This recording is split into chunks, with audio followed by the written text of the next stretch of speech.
Durante la jornada del miércoles, en 2 ataques armados son señalados adolescentes como principales actores. Analizamos el fenómeno de adolescentes convertidos en criminales. 4 iniciativas de ley en el Congreso de la República buscan minimizar el impacto del aumento del precio de combustibles. Exploramos qué opciones podrían tomarse. Diputados aprobaron el Día Nacional contra el Acoso Escolar y el Ciberacoso. Buscan impulsar acciones que lo erradiquen.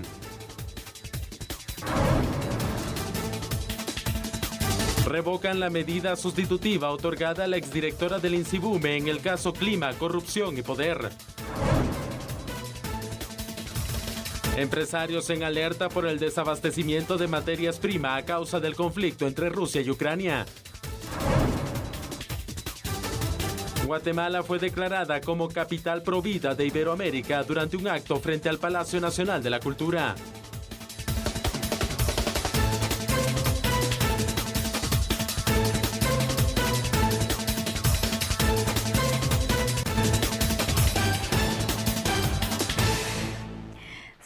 Bienvenidos, hoy es 9 de marzo y estamos listos para el análisis de la información. Le doy la bienvenida al licenciado Julio Rivera Clavería, quien nos acompañará en el análisis que tenemos social, de seguridad y también económico. ¿Cómo está, licenciado? Buenas noches. Sandy, buenas noches Andrés, buenas noches a todos los amigos en casa.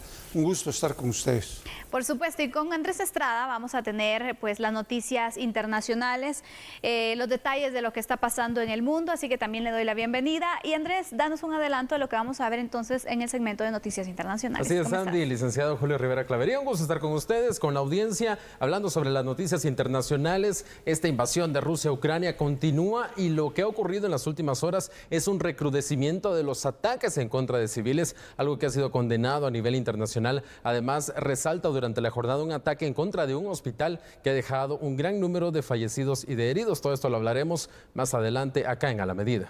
Así que vamos a comenzar entonces con la parte del análisis, esos temas que han marcado el día y sin duda alguna es el tema de los adolescentes en el crimen, en conflicto con la ley penal. Hoy se dan 2 ataques armados donde los principales sospechosos son menores de edad. Comenzamos con este tema.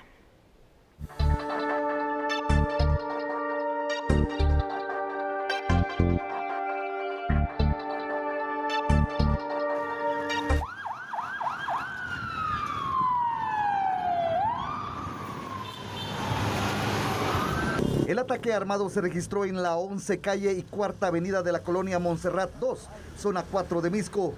Un sicario se acercó a Wilser Carreto López, de 44 años, quien conducía un microbús.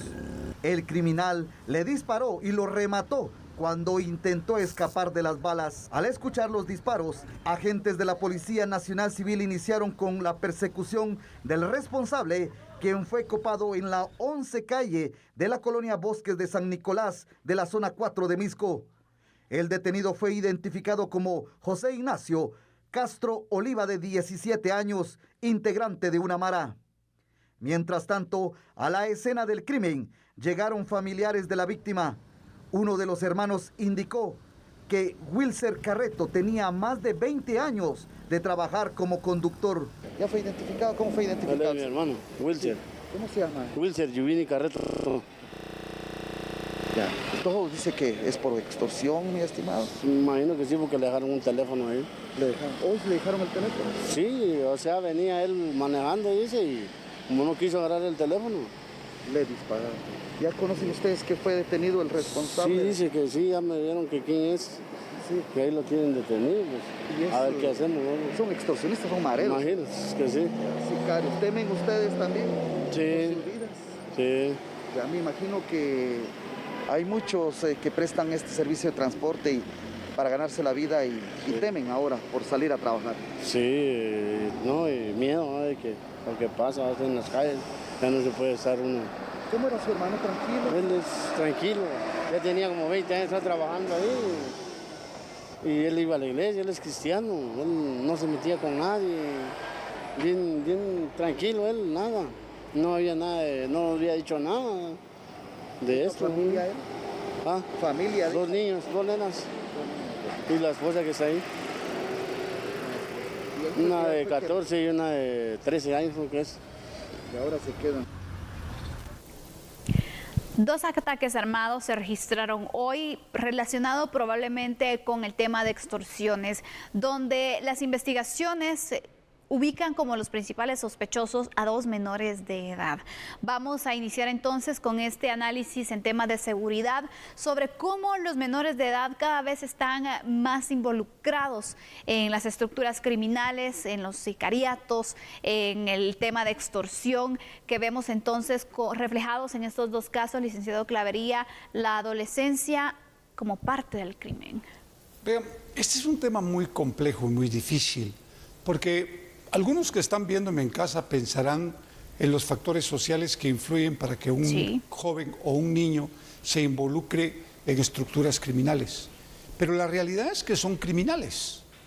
Esa es la verdadera realidad. Vean lo que hicieron hoy. Mataron a un señor que tiene 2 hijas y que deja una viuda y 2 niñas huérfanos. La pregunta es, ¿quién por ellos? Mientras que este joven se va a una correccional de menores, porque efectivamente la ley así obliga, él es simplemente un transgresor de la ley, por lo tanto está sujeto a un proceso distinto al de los adultos, y la condena mayor que tendrá será de 6 años. Pero cuando salga de ahí seguirá matando gente. Entonces, ¿qué es lo que vamos a hacer con estos jóvenes de ahora en adelante? Aquí hay que pensar para el futuro en una reforma a la ley que permita procesar también a los menores de edad, de 15 años en adelante. Ellos saben perfectamente que salen a matar gente.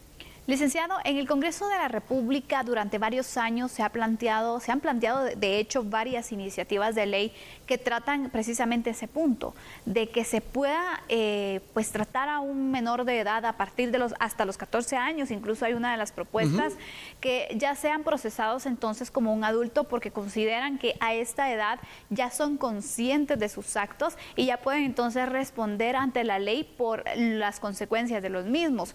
¿Cree usted que es importante poderlo dejar ya en 14 años? Y también, ¿por qué cree y considera que no avanza este proyecto cuando estamos viendo que es una situación también que a nivel de seguridad se ha dado un repunte y que se necesita actuar al respecto?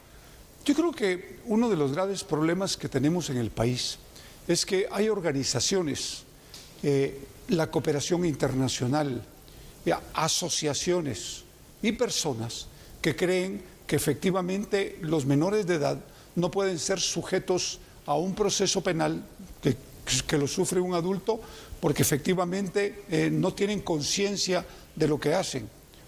Pero a partir de los 14 años o 15 años, usted sabe exactamente si va a ir a matar a una persona. Usted sabe que le va a quitar la vida, lo sabe perfectamente. Lo que sucede es que esta gente ha sido entrenada desde los 10 años, 12 años para ser sicarios y tienen todo un proceso durante el cual se les enseña a utilizar armas de fuego, se les va preparando mentalmente para cometer estos asesinatos.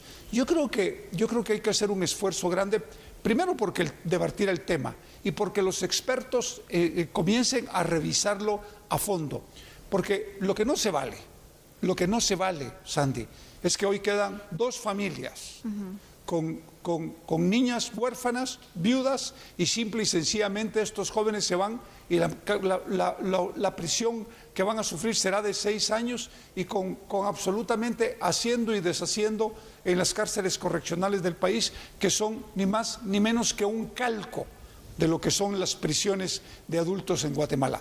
Creo que todo esto pasa también por una reforma al sistema penitenciario en que se incluya las correccionales para trabajarlas de otra manera. Porque la rehabilitación y la reinserción social es una farsa en el país. Vamos a ir con una información, vamos a proyectarle estos datos, siguiendo con el análisis entonces sobre adolescentes involucrados en crímenes, porque la situación de los adolescentes en conflicto con la ley penal está regida bajo la ley PINA, que es la Ley de Protección Integral de la Niñez y Adolescencia. Los menores de edad en Guatemala son penalmente inimputables, lo que quiere decir entonces que no se les puede juzgar como adultos. Esta es la situación actual. Esto hace que el crimen organizado busque cada vez más a los menores de edad para cometer hechos ilícitos. Por ejemplo, en el tema de pandillas es muy recurrente que menores de edad sean utilizados como sicarios o como enlaces para trasladar armas de fuego, porque bueno, si los agarran, no va a ser grande la consecuencia que van a tener. Si envían a uno de sus integrantes, en el caso de las pandillas, que es mayor de edad, entonces va a ser más largo el proceso, entonces lo van a tener fuera de circulación aparentemente, porque también no es que en las cárceles no se pueda seguir delinquiendo, pero por eso es que utilizan entonces a los menores. Yo quisiera retomar, licenciado, el tema que nos explicaba entonces que son entrenados desde los 8, 10, 12 años para llegar al punto de ser sicarios. Comprendamos entonces cuál es el paso o las instrucciones que recibe pues un adolescente, porque no es solo como que lo agarran, bueno, sos parte de la pandilla, aquí es el arma y tenés que ir a matar. No. Ellos pasan por procesos desde banderas y hay varias fases entonces para llegar a ser sicarios, no es de la noche a la mañana, lleva un tiempo también. ¿Nos podría explicar usted desde su experiencia? Lleva un proceso. El tema del sicariato es un tema distinto.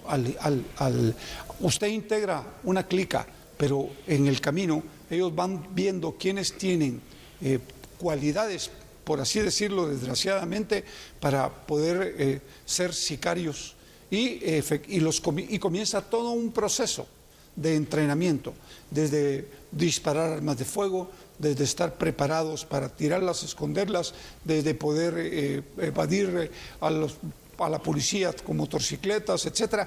Comienzan a tener todo un proceso de entrenamiento que efectivamente les da un resultado favorable, porque usted lo ve que cada vez que ellos hacen un atentado, en muchos de los casos, desgraciadamente, es positivo.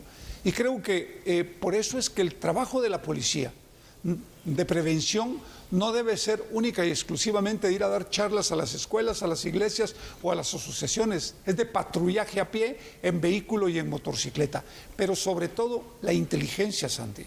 La inteligencia civil debe de trabajar fuertemente para recolectar información y comenzar a desbaratar todas estas estructuras criminales que tanto daño le hacen al país.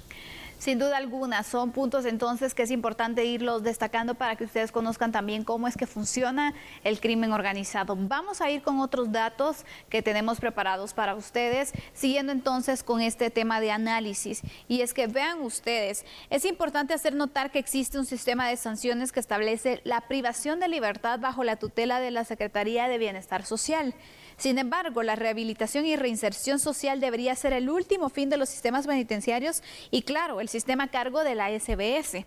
Por ello, los menores deberían ser atendidos de manera integral en lo educativo, psicológico y también médico, porque, licenciado, es decir, cuando se detiene a un menor de edad porque ha infringido la ley y se envía entonces a un correccional como parte de un castigo que obtiene producto de no cumplir con la ley, se deja en el abandono, es decir, se está perdiendo un adolescente o se puede recuperar, porque si la sanción es leve, lo que se tiene que buscar es eso, bueno, cuando salga en 5 años, 6 años, que sea funcional para la sociedad de forma bien, que pueda retomar su vida y darle una segunda oportunidad. Lo que pasa es que usted tiene que hacer, primero, una nueva infraestructura, segundo, una nueva ley orgánica, tercero, una clasificación de los delitos de menor impacto a los delitos de mayor impacto.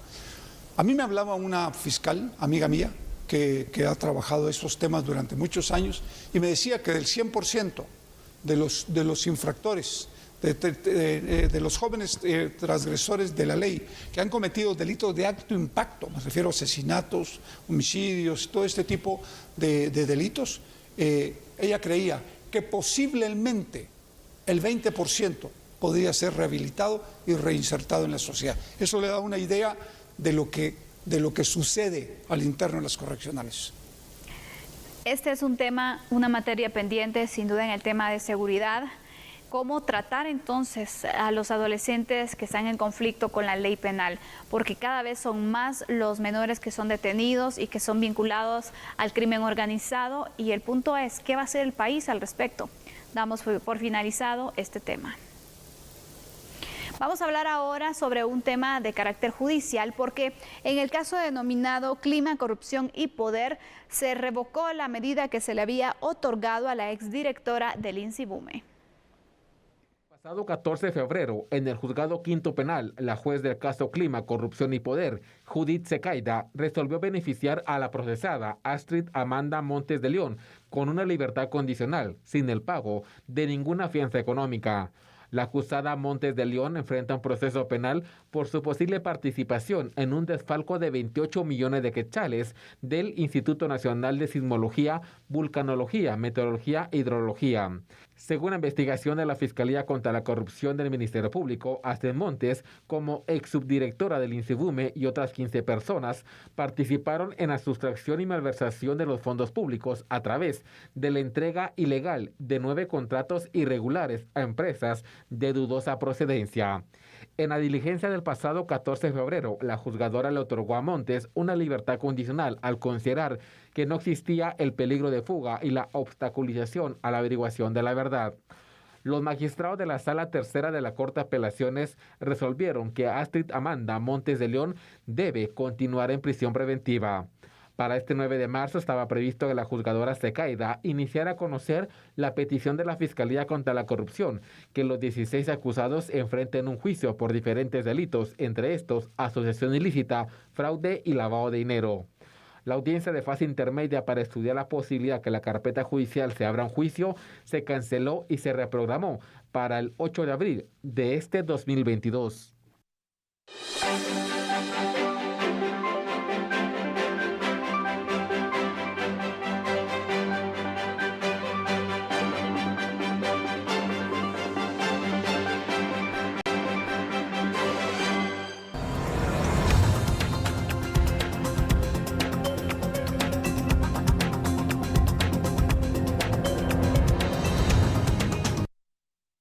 Este jueves, autoridades del Ministerio de Energía y Minas, SAT, Banco de Guatemala y Ministerio de Finanzas llegarán al Congreso de la República para reunirse con los integrantes de la Comisión de Energía y Minas y discutir los aspectos técnicos para una iniciativa de ley que buscará una excepción temporal al IVA del diésel. Mañana jueves una iniciativa que conlleva varias cosas. Una de ellas fue la que logramos el día de ayer, que el Congreso de la República de emergencia restaurara el subsidio al gas propano. Con el tema de la gasolina se va a hacer un planteamiento. Mañana hay una reunión del ministro de Finanzas, ministro de Energía y Minas con los jefes de bloque en el Congreso para hacerles un planteamiento. Ahora que quede claro algo, el precio internacional no lo fija el presidente de Guatemala, lo fija el mercado. Y hay una guerra que ha desestabilizado al mundo.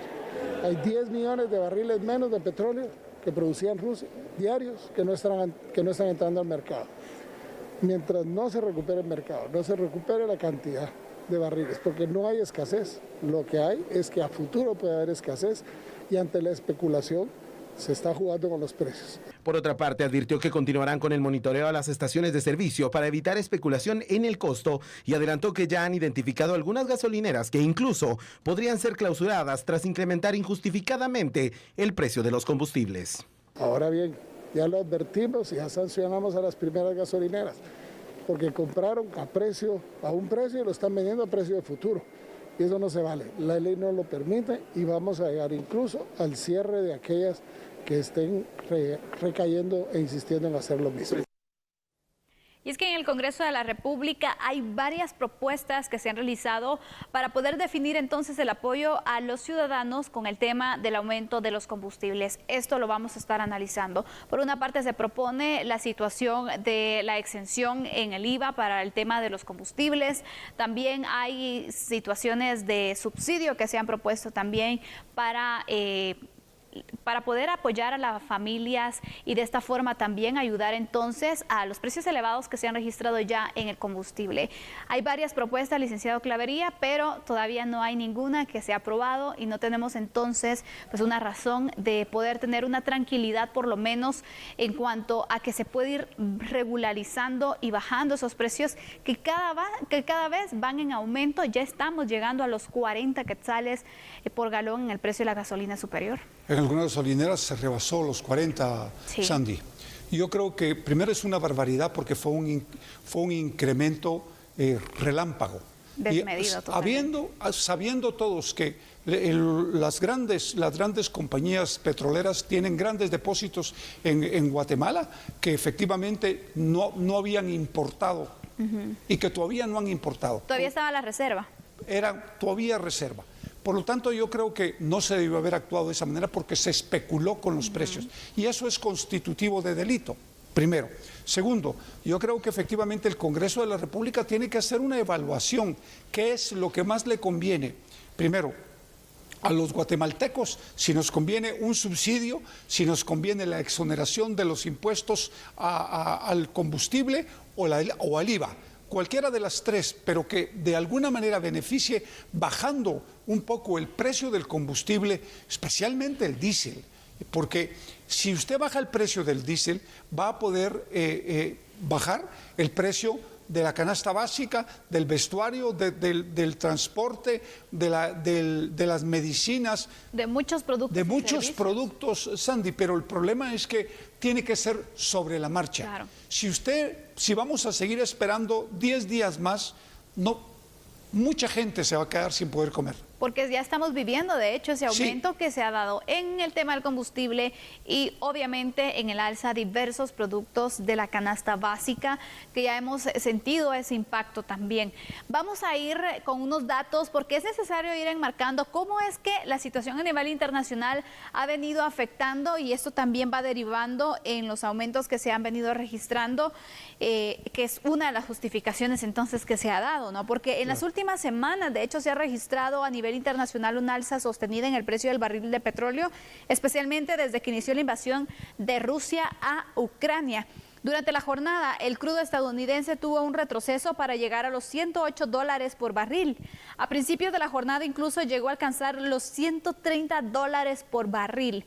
El petróleo Brent de preferencia mundial tuvo una caída similar, llegando a los $111. El lunes llegó a alcanzar incluso los $139 por barril. Así es como se ha dado la variación. Pero bueno, hablemos entonces de un fenómeno que no solamente ahorita se da, sino que siempre se ha dado, pero no se le ha prestado la atención debida. Aumenta a nivel internacional el precio del barril de petróleo, inmediatamente se traduce un aumento a nivel local. Sí. ¿Cómo es posible eso? Nos preguntamos, ¿no hay reservas? ¿No son suficientes las reservas que se tienen?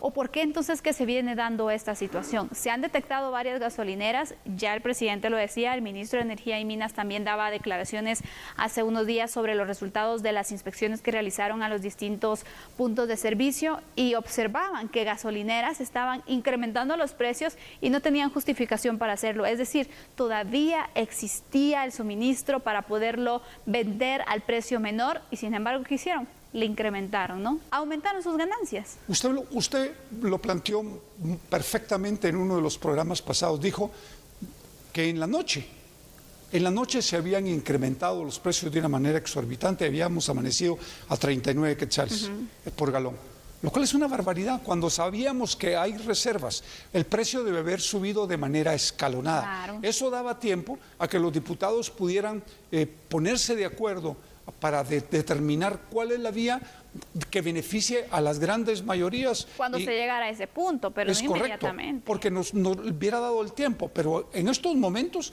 estamos a 40 y en algunos lugares más de 40 quetzales por galón, especialmente de diésel.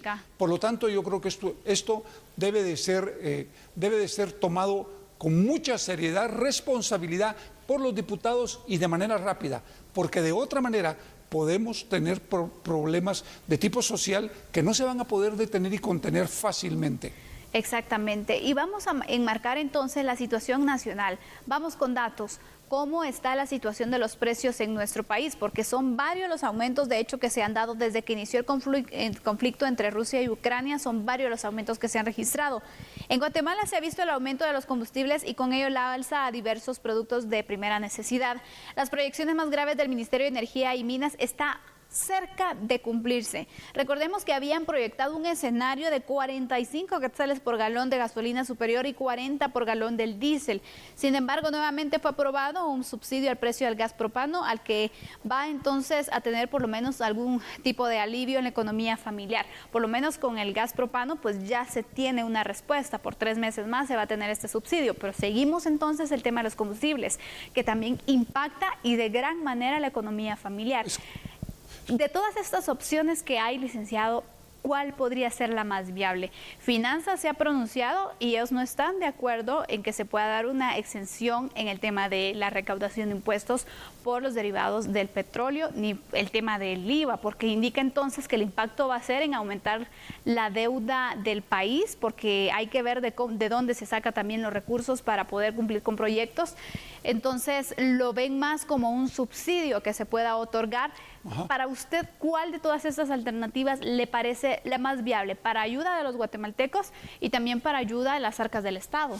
Yo digo que el subsidio, porque el subsidio, usted cuenta con una cantidad de recursos para cubrir un número determinado de meses, porque esto es temporal, es decir, por mucho que sea la guerra de Rusia-Ucrania, no va a durar toda una vida, va a durar meses o semanas, y esto permitiría una recomposición a nivel internacional de los precios del petróleo, lo que va a derivar en una disminución. Claro. Pero para este tiempo necesitamos por lo menos un subsidio que de alguna manera pueda servir para que efectivamente la gente no sienta el impacto en absolutamente todos los productos, como usted muy bien lo definió, producto del alza de los combustibles. Bueno, aquí entonces usted ha escuchado esas propuestas que ya existen, el planteamiento también que se realiza por parte del licenciado Clavería, el tema del subsidio, pero es un tema que sin duda alguna esperemos que pueda abordarse de forma rápida también con el análisis y ver las posibilidades económicas para que el Congreso pues pueda tomar una decisión que ayude a los guatemaltecos, porque mientras tanto nosotros tenemos que continuar haciendo magia con el presupuesto para poder de esta manera pues paliar la situación y poder entonces también hacerle frente a este aumento que constantemente se está dando en el combustible. Vamos a continuar con otras noticias porque también hay preocupación de varios sectores cuando se habla del conflicto entre Rusia y Ucrania, y es que la Cámara de Alimentos y Bebidas también está en alerta por los niveles de inventarios en materias primas, pues han podido observar que en otros países existe un desabastecimiento de insumos. Sí tuvimos riesgo, mucho riesgo de reposición a tiempo oportuna de inventarios el año pasado, y este año podemos prever que pueda suceder en algunos sectores, en algunos insumos y materias primas de igual forma. Les voy a poner un ejemplo. El año pasado tuvimos, a estas alturas del año pasado, teníamos muchos problemas con los cartones que usamos para empaque. Y hubo mucho problema de abastecimiento y encarecimiento. Entonces ese es un ejemplo, y así puede suceder con insumos como el trigo, la soya, porque el conflicto geopolítico está poniéndole mucha presión a el abastecimiento de zonas de influencia de Rusia y Ucrania. Ellos le venden mucho al Oriente Medio y al Asia, y cuando ellos se encuentren sin inventarios, pues van a ir a buscar a quienes nos proveen a nosotros, que son más o menos Estados Unidos, Canadá, y entonces esa presión ya se siente. Aunque no del todo, pero por esta noche vamos a dejar por un lado el tema del análisis sobre situaciones económicas. Veremos el avance sobre este tema y las iniciativas que se puedan aprobar en el Congreso de la República. Cuando regresemos, abordaremos el acoso escolar y también una creación y conmemoración que se ha aprobado en el Congreso. Regresamos con este análisis.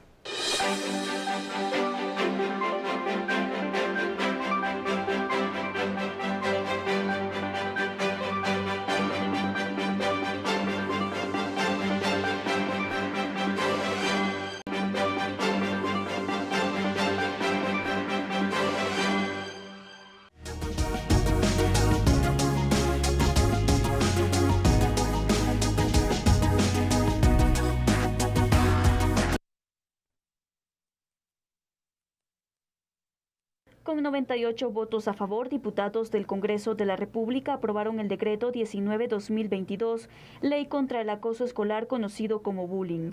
Con esto, los legisladores declaran el 2 de mayo como el Día Nacional contra el Acoso Escolar y Ciberacoso. Con esta ley se busca impulsar acciones para erradicar el acoso escolar, como la promoción de un trabajo interinstitucional con el Ministerio de Educación para erradicar esta práctica en las aulas, además de capacitaciones y la distribución de materiales educativos sobre la importancia de erradicar el acoso físico o psicológico en las clases. El acoso escolar es la exposición que sufre un niño a daños físicos y psicológicos de forma intencionada y reiterada, por parte de otro o de un grupo de ellos cuando se acude a un centro educativo. De esa manera entonces se promueven acciones para ir erradicando el acoso escolar y también el ciberbullying. Vamos entonces tratando esta situación. Vemos, licenciado Clavería, que en el país varios son los niños y los adolescentes también que han sufrido de un acoso que incluso como consecuencia varios de ellos han perdido la vida, ya sea porque el acoso llega a tales extremos o porque deciden quitarse la vida. Claro, es que el problema es que el acoso, como muy bien lo plantean los diputados, puede ser psicológico o físico. Claro. Y efectivamente algunos jóvenes o niños no están preparados para mantener un acoso constante durante muchísimo tiempo y toman decisiones fatales en muchos de los casos. Pero fíjese que hay algo que es importante, Sandy, y es que los niños acosadores tienen padres acosadores o padres que no los han educado bien y que les permiten hacer lo que quieran. O imitan también ellos, ¿no? Claro, yo he conocido familias en las que efectivamente creen que porque un niño es violento es muy hombre. No. Y es un error garrafal, porque el precio que puede pagar un niño violento es muy alto en este país en donde la violencia reina. Entonces yo creo que el primer gran paso hay que darlo en casa, enseñarle a los niños, a todos niños, hombres y mujeres, que efectivamente la solución a los problemas es el diálogo, es la comunicación, son los acuerdos, porque en Guatemala se trata de buscar siempre la solución vía los golpes, vía la violencia, las muertes, o vía los insultos, o la degradación, o la descalificación. Y si no, métase a las redes sociales y usted verá a un montón de gente descalificando a la gente simplemente por descalificar. No tiene ninguna lógica cómo funciona mucha gente en el país. Creo que hay que hacer un esfuerzo porque el acoso se detenga en los colegios, pero también se eduque más a la población en la comunicación, en el diálogo, en la concertación, en los acuerdos. Definitivamente, vamos analizando este punto porque es de ver entonces el acompañamiento que se le da también, porque no es solo conmemorar un día, no. Es ver qué acciones se van a hacer también para poder erradicar esta situación y disminuir los casos. En la situación de los niños, los adolescentes que son acosados, vemos entonces el tratamiento psicológico que también se le tiene que dar, pero lamentablemente en nuestro país la psicología todavía es un tema que es un tabú, que piensan que todavía es un tema porque alguien está loco, cuando debería ser un acompañamiento constante que una persona, especialmente que está pasando por una situación como esta, debería tener, y que incluso los centros educativos deben tener este abordaje integral para la niñez y adolescencia. Pues si ahora apenas tenemos maestros, ¿cómo vamos a tener psicólogos? No se le presta atención, pero ¿cuántos problemas no se pueden ir evitando? ¿Cuántos temas no se pueden ir tratando si se da acompañamiento con un profesional de la psicología? Y yo creo que los maestros juegan un papel importantísimo. Claro. Los maestros tienen que poner más atención en los niños, porque efectivamente en el tema del acoso, pero también usted lo ve en otros temas, en el tema de las violaciones, en el tema de los malos tratos, en el tema de las enfermedades, en el tema del alcoholismo, de la drogadicción, etcétera.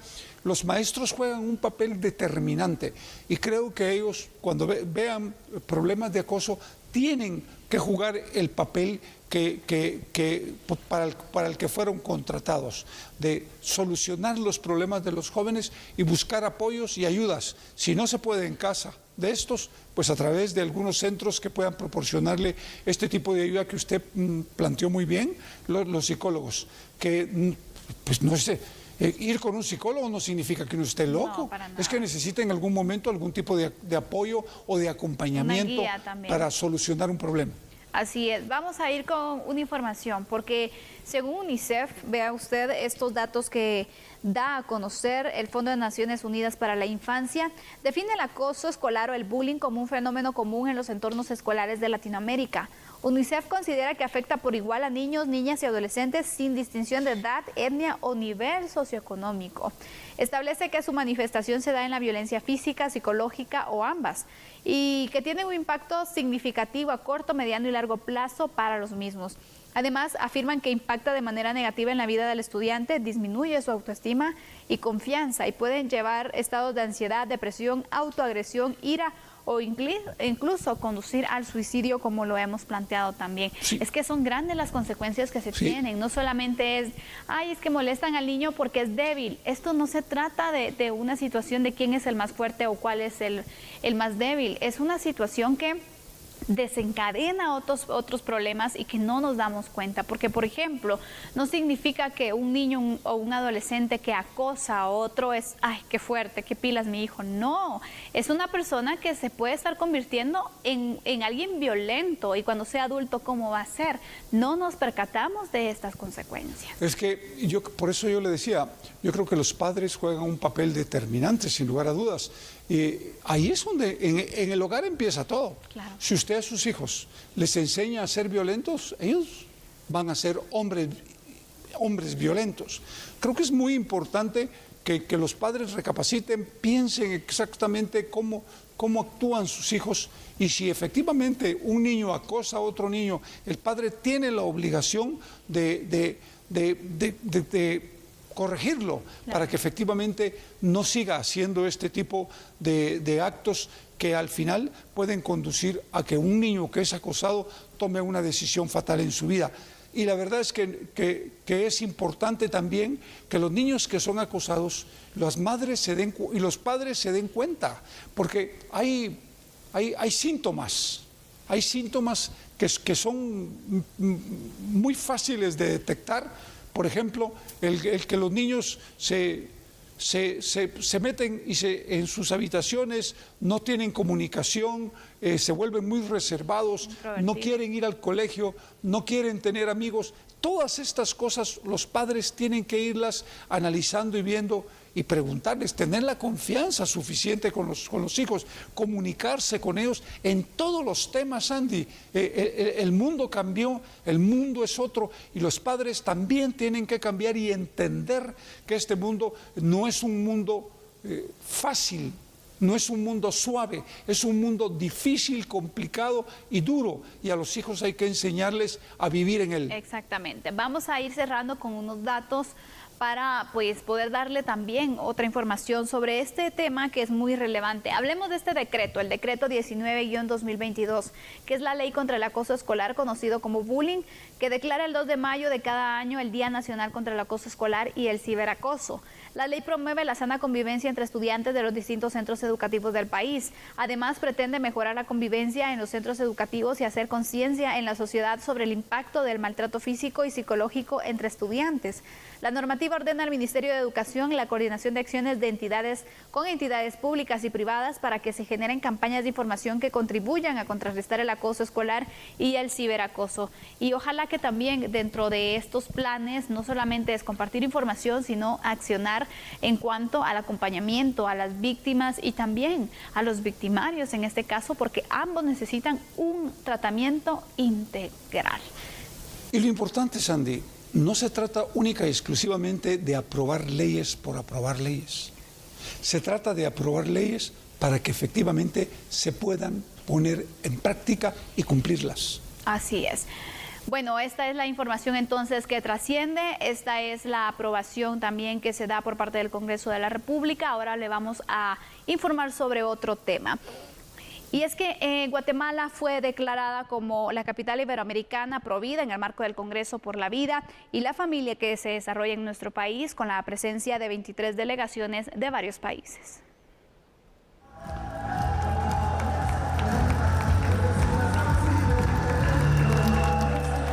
En el Palacio Nacional de la Cultura de la República de Guatemala, a nombre del Congreso Iberoamericano por la Vida y la Familia, bajo Dios Todopoderoso, tengo el honor de declarar a Guatemala capital provida de Iberoamérica. Guatemala fue nombrada este 9 de marzo capital iberoamericana provida, en donde también se develó el monumento que se encuentra a mis espaldas, que reflejará cada 9 de marzo el día provida en nuestro país. Adicionalmente se cambió el nombre del Patio de la Cultura para ser llamado ahora el Patio de la Vida. Tenemos un país que aprende, enseña y hace todo lo posible por respetar la vida desde su concepción hacia la muerte natural. También somos un país que respetamos los disidentes.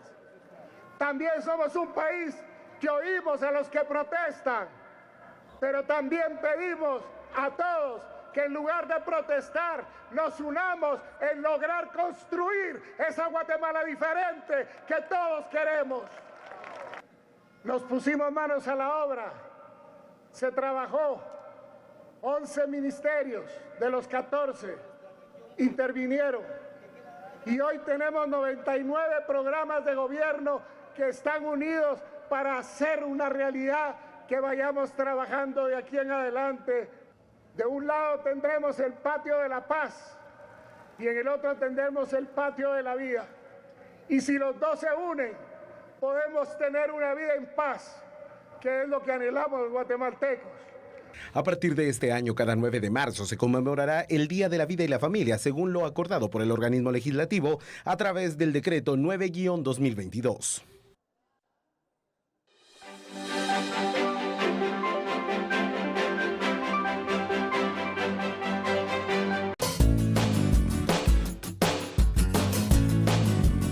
De hoy, 9 de marzo de 2022, este es el tipo de cambio del dólar estadounidense según el sitio Infodólar y el Vanguard. Compra 7 quetzales con 53 centavos. Venta 7 quetzales con 70 centavos. Revisamos ahora el tipo de cambio del euro, la moneda vigente en Europa. Para este 9 de marzo, según el sitio Infodólar, compra 7 quetzales con 90 centavos. Venta 9 quetzales con 62 centavos. Queremos agradecer al licenciado Julio Rivera Clavería por acompañarnos esta noche en el análisis. Gracias, licenciado, lo esperamos en una próxima. Gracias a usted, Sandy, gracias Andrés, gracias a todos los amigos en casa. Feliz noche.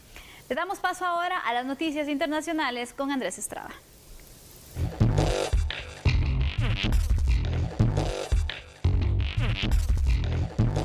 Así es, momento de las noticias internacionales acá en A la Medida. Continúan los ataques rusos en varias ciudades de Ucrania y lo que ha preocupado más es que están aumentando los ataques en contra de civiles.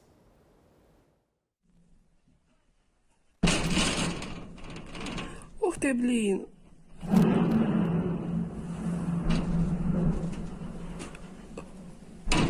Вот так куда-то полетела за завод. Я не знаю, берегитесь, ребята. La batalla por Ucrania se intensifica. Rusia se ve cada vez más con un mayor aislamiento internacional y con una guerra con avances limitados. Las tropas rusas han intensificado sus ataques contra civiles. Las fuerzas rusas han impedido que cientos de miles de civiles escapen de las ciudades atacadas, dejando a los residentes ucranianos atrapados sin servicios básicos como agua, alimentos, electricidad, calefacción o medicamentos. Nuevamente, funcionarios ucranianos dijeron que los bombardeos rusos frustraron la mayoría de los intentos de crear corredores humanitarios seguros. El número de víctimas civiles aumentó considerablemente. Observadores de las Naciones Unidas informaron sobre la muerte de 516 civiles y 908 heridos en los combates desde el 24 de febrero. Los observadores de la ONU dijeron que 37 niños habían muerto y 50 habían resultado heridos desde el comienzo del conflicto. Mientras tanto, Estados Unidos y Gran Bretaña lanzaron advertencias sobre la posible utilización de Rusia de un arma química en Ucrania. Ambos países temen que Rusia esté preparando el terreno para su uso. tomando en cuenta que funcionarios rusos han argumentado sin presentar pruebas firmes que Estados Unidos ha estado apoyando un programa de armas biológicas en Ucrania. Además, el Pentágono rechazó la oferta de Polonia de ceder a Estados Unidos sus aviones de combate MiG-29 para que los utilice Ucrania.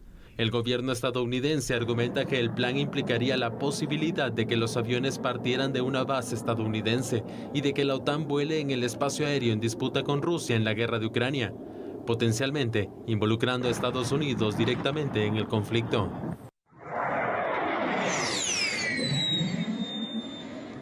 En la nota podíamos ver imágenes lanzadas por el mismo Ministerio de Defensa de Rusia que mostraban un tanque ruso con una bandera de la Unión Soviética.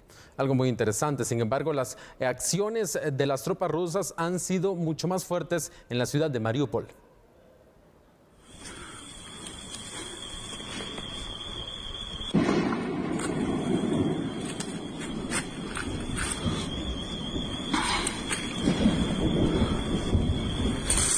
Autoridades de Ucrania informaron que un ataque ruso dañó gravemente un hospital de maternidad en la afectada ciudad portuaria de Mariupol. El presidente ucraniano Volodymyr Zelensky tuiteó que había personas, niños bajo los escombros del hospital y calificó el ataque como una atrocidad. Las autoridades locales dijeron que estaban tratando de establecer cuántas personas murieron o fueron heridas en el ataque. Videos compartidos del lugar muestran pasillos cubiertos de metal retorcido, habitaciones destruidas y pisos cubiertos de escombros. Afuera ardían autos destrozados con daños graves en al menos 3 edificios de 2 pisos. Autoridades locales describieron los daños como colosales en el hospital con 600 camas con salas de niños y de maternidad. En Mariupol, las autoridades estaban usando tumbas colectivas para sepultar apresuradamente a numerosos civiles y soldados. Las autoridades municipales decidieron cavar una zanja profunda de unos 25 metros de longitud en un viejo cementerio, ante las morgues llenas y una gran cantidad de cadáveres abandonados en viviendas. Funcionarios estadounidenses han advertido que la invasión rusa está a punto de volverse más brutal. Hablando un poco sobre la pandemia de COVID-19 que sigue existiendo alrededor del mundo, la OMS ha dicho que el número de casos y de muertes a nivel mundial sigue bajando. Datos de la Organización Mundial de la Salud muestran que el número de contagios y decesos por coronavirus va a la baja en todo el mundo. En su último reporte semanal sobre la pandemia, la Agencia de Naciones Unidas señaló que las nuevas infecciones por COVID-19 cayeron un 5% en los últimos 7 días. De esta manera, la pandemia continúa con la tendencia a la baja que comenzó hace más de un mes. Además, las muertes se redujeron en un 8% y a nivel global acumulan 2 semanas de descenso. Solo en el Pacífico Occidental han repuntado los casos. Países como Hong Kong reportan una gran cantidad de casos impulsados por la variante Omicron. Mientras tanto, un grupo de expertos de la OMS dijo que apoya firmemente el acceso urgente y generalizado a las dosis de refuerzo de la vacuna contra COVID-19.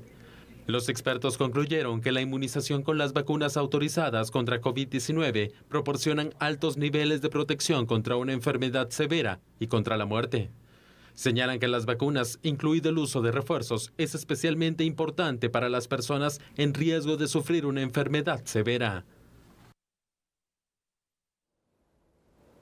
Así es la situación que se vive a nivel mundial, específicamente sobre la pandemia, y también veíamos entonces la situación de esta invasión rusa que sigue en desarrollo. Mañana lo que hay que ver es que hay reunión entre los ministros de Relaciones Exteriores de Rusia y de Ucrania. Habrá que ver entonces cuáles son los resultados. Y bueno, con este dato interesante a nivel internacional, concluimos con el programa. Le hemos completado la información nacional e internacional. Lo esperamos mañana en un nuevo programa de A la Medida. Feliz noche. Hasta la próxima.